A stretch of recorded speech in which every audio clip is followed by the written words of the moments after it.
Peace and Black Power, family. Peace and Black Power, family. Peace and Black Power. It's the Prince of Pan-Africanism, Dr. Umar Ifatunde, Kingkongconsciousness, Notorious RBG, most requested black scholar in the world, greatest black school psychologist all time, top orator of the 21st century, most influential Pan-Africanist since Marcus Garvey. I just wanted to share a couple thoughts about some things that are going on right now. I just want to share a couple thoughts about some things that are going on in the world right now. Just a couple of thoughts. First of all, I want to take my hat off to the Milwaukee Bucks, and in particular, George Hill and the other young brothers who led the charge to boycott last night's game. It would be interesting to know exactly which players led that charge versus those who went along with the decision to carry out the boycott reluctantly or unsupportively, but nevertheless accordingly, because they did not want to be ostracized or exposed as not being in support of black life and against police genocide. I would like to know in particular if Giannis Antetokounmpo, whether or not he supported the protests. Obviously, he is an immigrant African. He is a member of the African family. As a Pan-Africanist, I do not separate us based on nationality, origin, language, religion, culture, otherwise.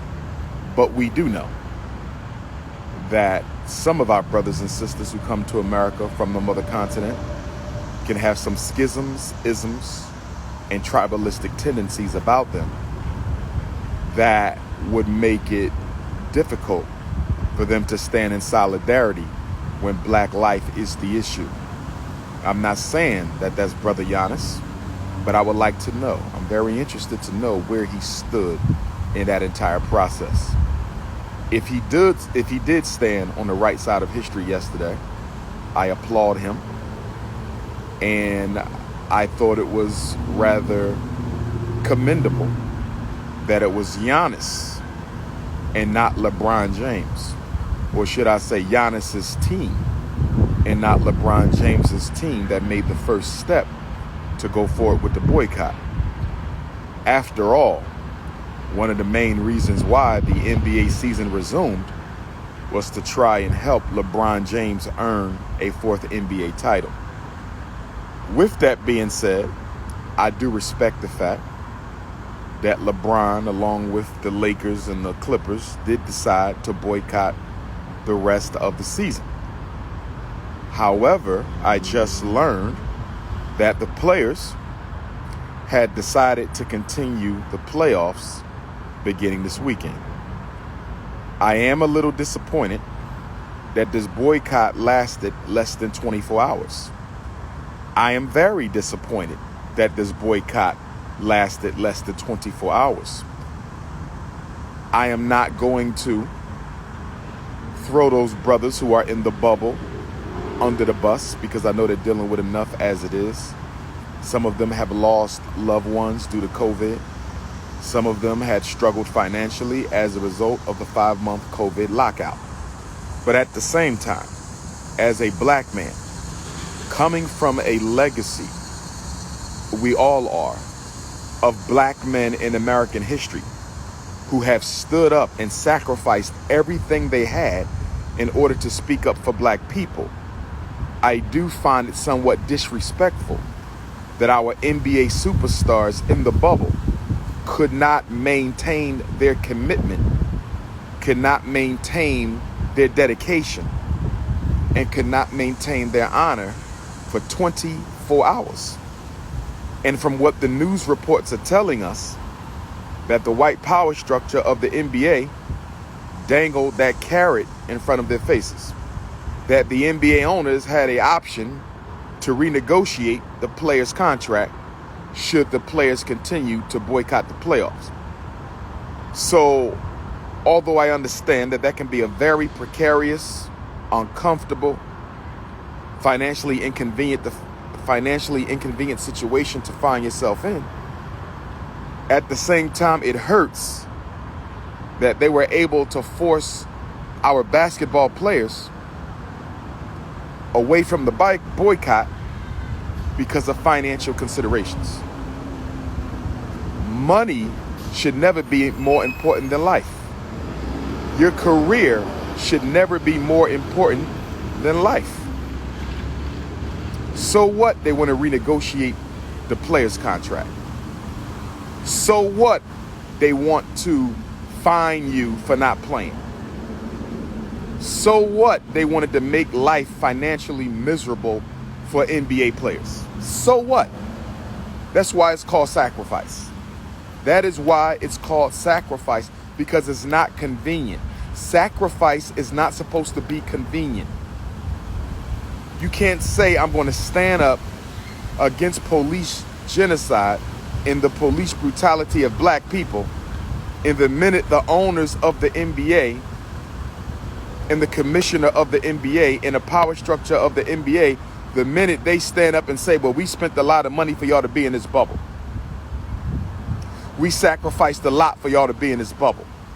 We had to pay Walt Disney. We had to pay the hotels. We had to pay the chefs. We sacrificed a lot. We've already lost 5 months worth of revenue.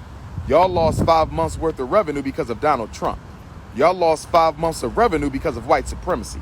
Y'all lost 5 months of revenue because of population control agendas of the United States government. Black people have nothing to do with COVID. We did not create it. We did not release it. We did not call off your season. That is between you and your white racist government. That has nothing to do with black people. That is between you and your white racist government. That has nothing to do with black people. But yet and still, we allow the NBA to come back to us. We allow the NBA to come back to us and say, well, listen, we're hurting financially. And so we need you guys to care a little bit more about the NBA than black people. We're hurting financially. So if you guys decide to continue with this boycott, we're going to have to take a second look at the contract that we have with the NBA Players Association. Did y'all not think they would not do that? Did you not know that they would do that? We're talking about rich white men. We have been dealing with them on this continent for at least 400 years and globally for at least 1,000. Are you telling me that you did not know they would try to grab your Achilles heel?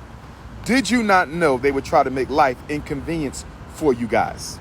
So I'm disappointed. I'm not going to throw y'all under the bus. I support George Hill and the other outspoken players of the other NBA teams that are in the bubble. I believe there's 16 total that are in the playoffs.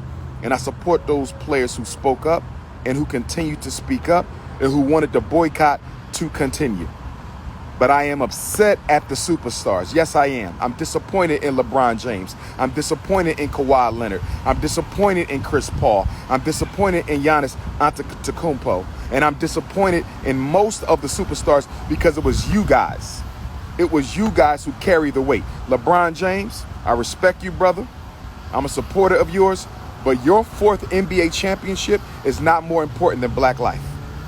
Your 4th NBA championship is not more important than black life. And I'll tell you that to your face. Okay? I don't know what excuse y'all going to give the black community.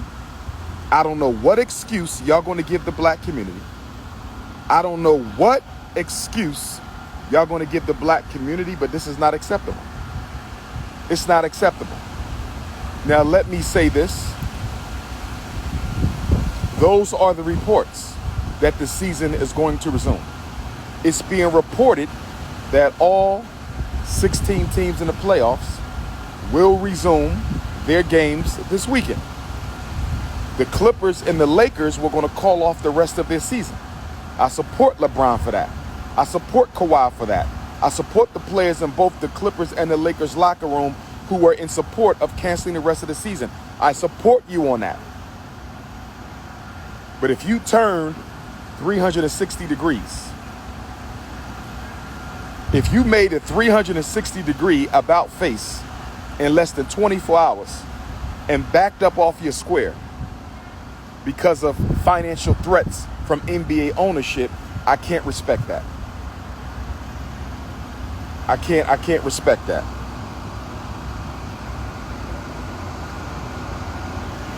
Okay? If you backed off, again, this is all based on the reports that I'm hearing. If the reports are incorrect, then I stand corrected. I'm only going off what I'm seeing in the media, the mainstream media, not the Hotep media. I don't listen to them. The mainstream media. Okay? They're saying that all 16 teams have agreed to return. That's what I'm hearing. And what I'm saying, if that is true,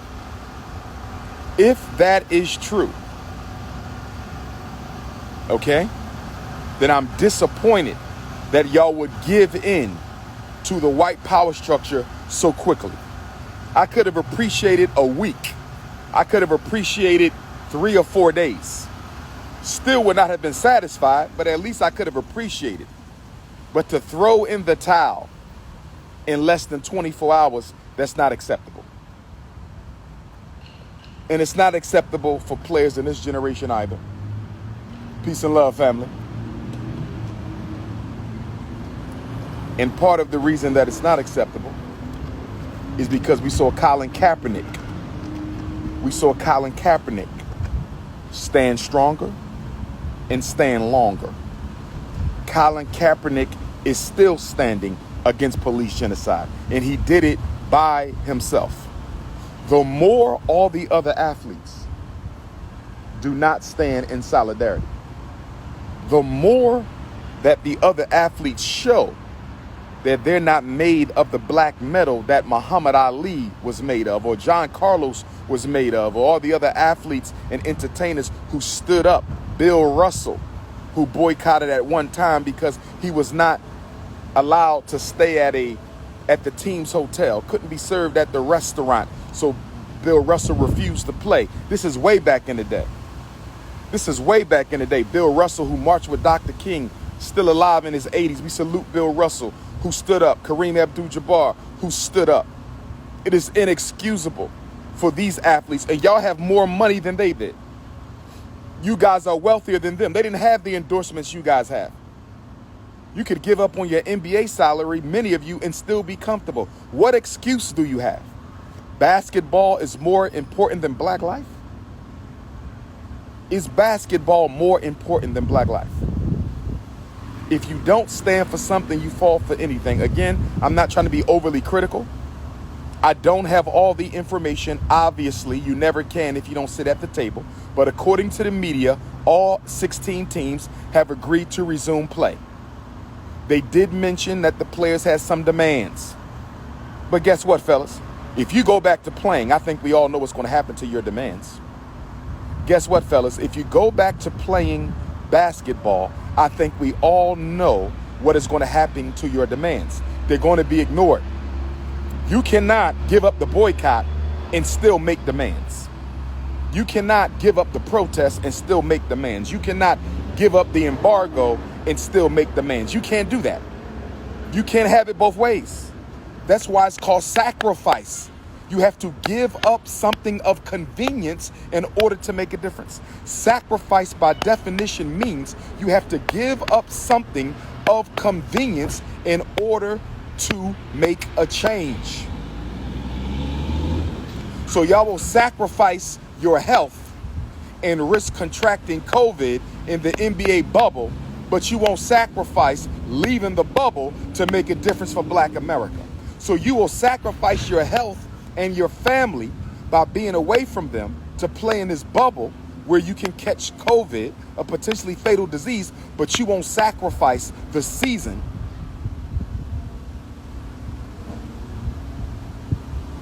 in order to stand up and support Black life.